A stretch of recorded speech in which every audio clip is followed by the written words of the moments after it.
Welcome to my in-depth Katarina guide. Click on the boxes on the screen if you want to view specific parts of the video. If not, the video will start shortly.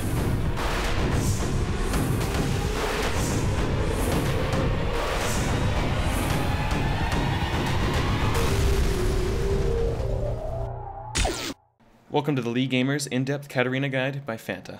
Katarina is an ability power mid-carry who can deal massive amounts of damage, but cannot take much in return. This guide will cover almost everything I know about Katarina, and many tips and tricks on how new players can learn her. For the first section of this guide, let's talk about my preferred runes.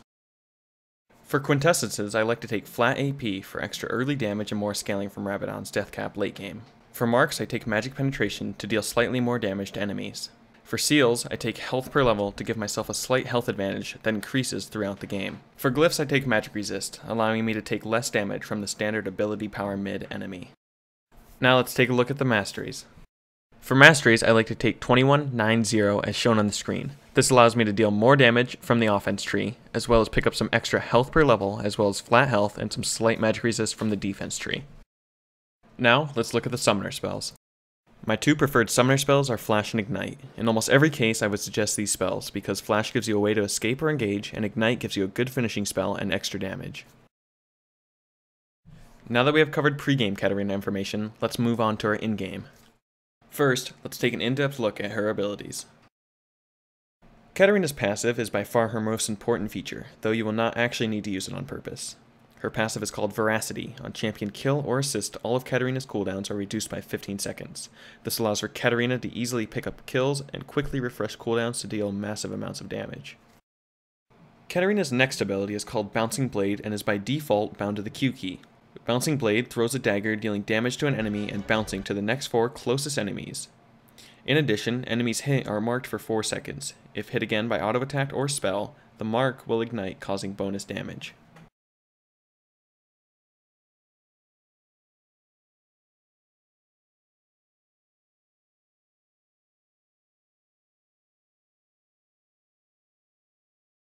Katarina's next ability is called Sinister Steel and is by default bound to the W key.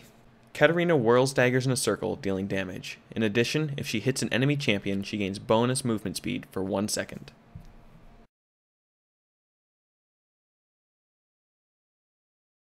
Katarina's third ability, bound to the E key by default, is called Shunpo, or Shunpo, under its correct pronunciation, or so I've been told.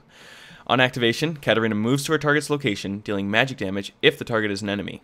After using Shunpo, Katarina takes reduced damage for 3 seconds.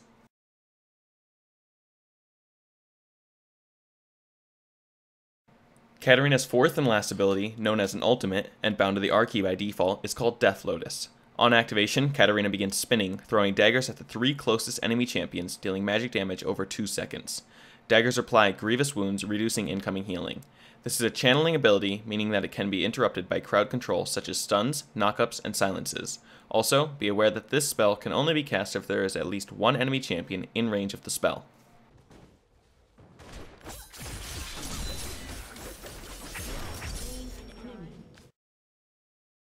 This section is here to provide tips to think about while playing Katarina.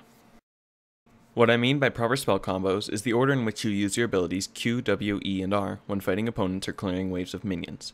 To understand this concept, I suggest pausing the video and reading the on-screen text. The following is an example of a proper combo.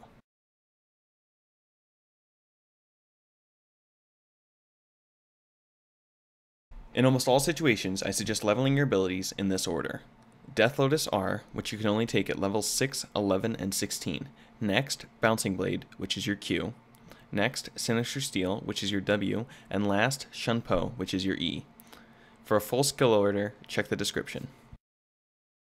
Katarina's role as a champion is to deal large amounts of magic damage. In order to do this, Katarina must avoid CC and gain kills or assists to reset abilities. To understand this concept, please pause and read the on-screen text. The following technique will take some time to get used to, but eventually you will get the hang of it. In teamfights, Katarina must not be in the front lines. She must be behind her team and wait until the proper moment to use a combo and activate her ultimate. The proper time to do this is when there is no one on the enemy team who can immediately interrupt your ultimate using any form of stun, knockup, or silence.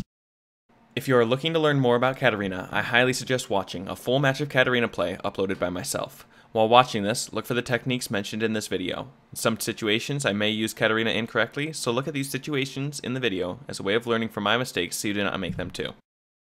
Thank you for watching my third rendition of my Katarina guide. I hope you enjoyed this video and the slightly different style I used in it. I hope that this guide has helped you with your Katarina play or overall League of Legends play in general. If you have questions on Katarina, leave them in the comments section below or message me on YouTube.